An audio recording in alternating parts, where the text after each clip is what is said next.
Amagi, making targeted television advertising more affordable for over 500 advertisers in less than 6 months. Amagi, we call it smart advertising on For me, the best ideas are the results of hundreds of hours of work, flawless organization, and also, I must admit, a little bit of luck. Basically, I thought that there was absolutely no magic to it, no magic at all. And suddenly I thought, if in fact magic does exist, is it luck? Luck, that's the magic of advertising, right?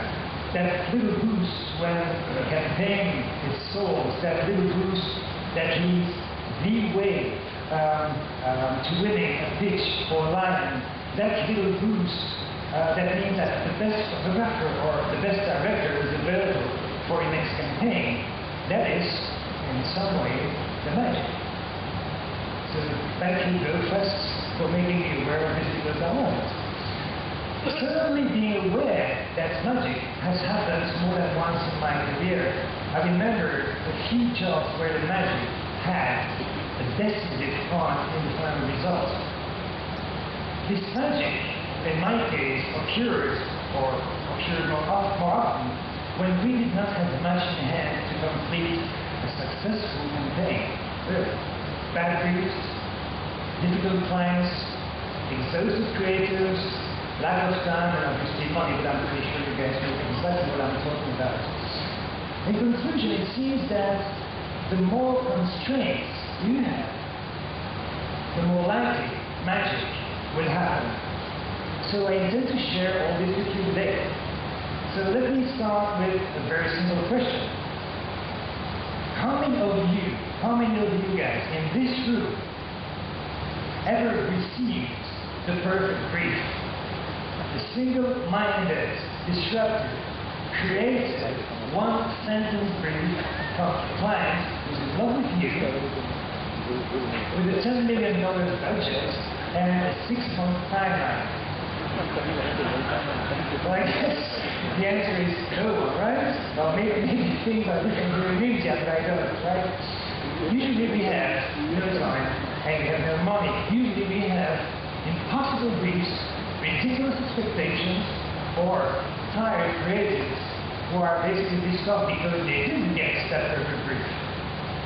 But I was thinking recently that most of my best work was born out of these conditions. The ingredients were all there, but somehow something pretty good was cooked up anyway. And in those cases, we can definitely talk about magic.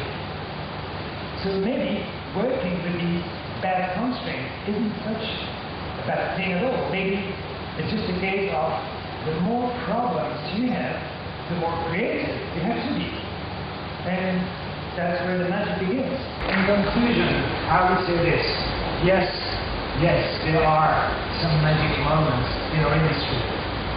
But I still believe that magic does not happen by accident. It comes as a reward for hard work, for trying harder than everybody else. As if there is some kind of god of advertising rewarding people who deserve a little help. As women and as men, we need to provoke magic. That's our job. We need to provoke magic.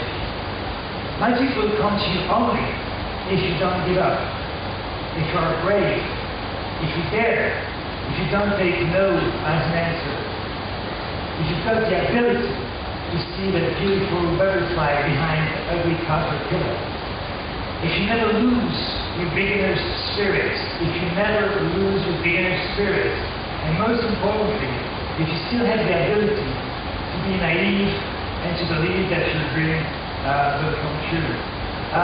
Thank you so much, guys. Thank you so much.